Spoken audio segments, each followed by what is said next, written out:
Okay, congratulations to Cliff and Texas Tech for, getting the victory here. Was challenging for them through 2.5 quarters to have enough fight and will to them to be able to make enough plays to be able to win the game at the end. Obviously, we didn't have that. We started feeling pretty good about ourselves mid-third when it was 27-13, and the game wasn't over, and we refused to make a play on offense, defense, or special teams in the last quarter and a half. We refused to coach well enough to be able to win the game, and obviously that will get addressed. Questions?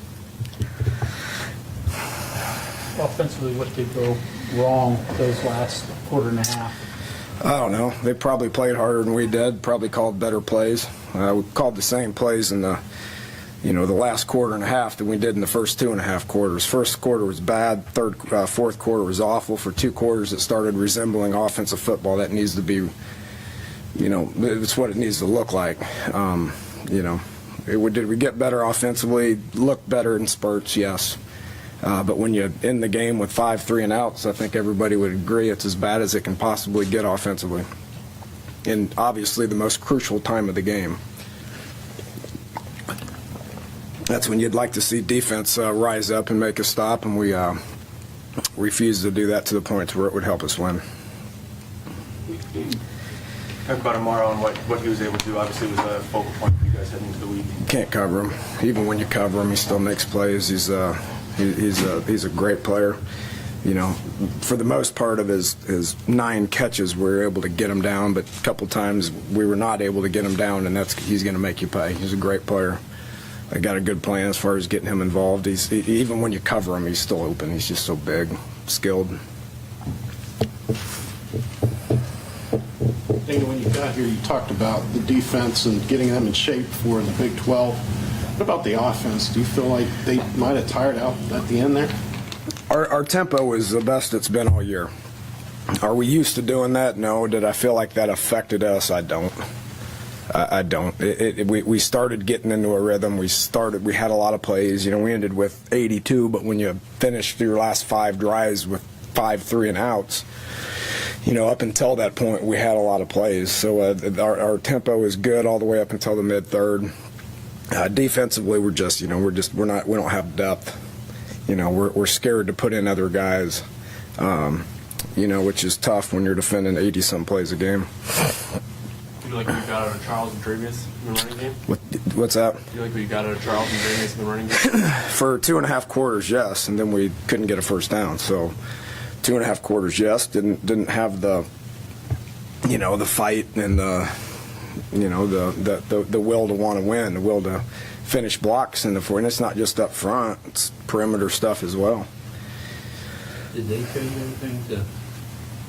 Well, they played harder than we did up front in the last quarter and a half because they were keeping safeties because we scared them early and we were doing things downfield early, so they kept their safeties back a lot in the second half, and we were unable to, block man on man in the last quarter and a half. It's just discouraging, disheartening. Do you think the injuries on the offensive line affected that at all? Probably. I don't know. Suck it up. They didn't have that problem. This game we should have won. In the first quarter, you didn't go for the 40-yard field goal. Yeah, I regretted that. I did regret that, Bob.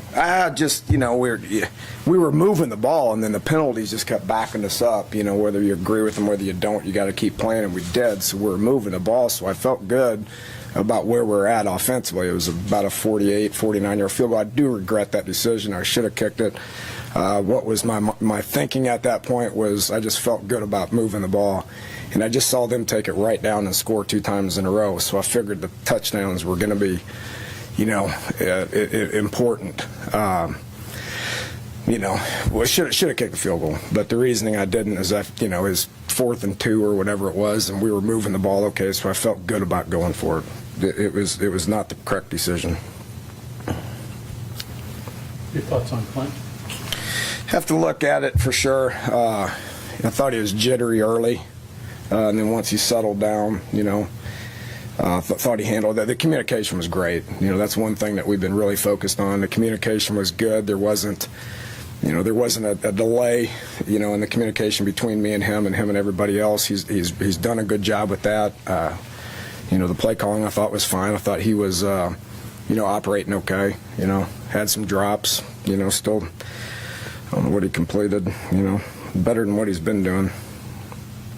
We'll continue to get better. Sorry. They said in the press box he was a game-time decision. Was that health reasons, or was he saying that even? No, just him and Paul had been splitting the reps, and I just kind of wanted to see how it went. All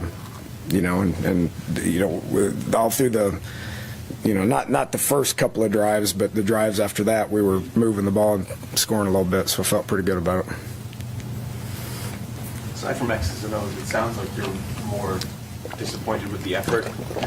Not the effort. Not the effort. And I told him that down there. Not the effort. The effort was fine. The will to win was not there. And you could see it on the sidelines. Fourth quarter, and our crowd was great when we gave them reasons to be. When we gave them reasons to be great, our crowd was great.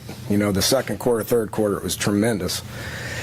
Fourth quarter, when we're up 13 points, we didn't have the will to knock them out, and that's disappointing.